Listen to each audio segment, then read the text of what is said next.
Too many families have lost loved ones to the devastating lethal drug fentanyl.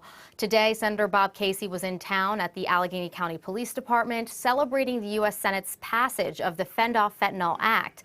It has bipartisan support, but still has to make it through the House. Senator Casey says it would crack down on criminal organizations from chemical suppliers in China to the Mexican cartels by targeting their financial assets. We have to put in place and implement, after it's passed, God willing, Fend Off Fentanyl, to sanction and get tough on the bad guys and to crack down on this. But we have a long way to go on this issue. But finally, we're getting some bipartisan cooperation to move this forward. Local law enforcement and families directly impacted by fentanyl celebrated with Senator Casey today. The families shared stories of loved ones they lost and why there's an urgent need for this kind of help at the federal level.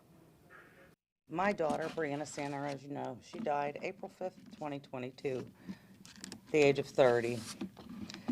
She was my only child, and obviously part of my heart and soul are gone with her.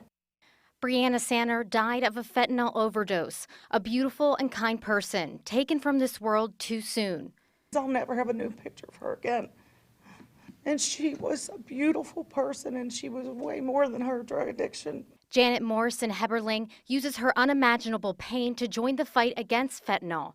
She held up the same photo of her daughter when she first showed her support for the Fend Off Fentanyl Act, which recently passed the U.S. Senate.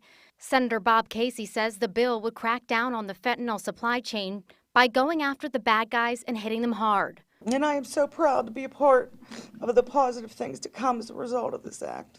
Peggy Heidish also channels her grief to spread awareness about the deadly drug's danger. Last July, my beloved son Zach died of fentanyl poisoning, and our lives were shattered.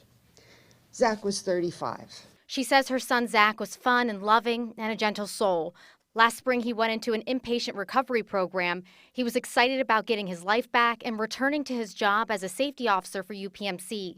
He was planning to start an outpatient recovery program in 2 days. My husband and I had so much hope. But for some reason, and I've learned this is not unusual, Zach decided he wanted to use again. Maybe it's just that one more time urge that so many people have.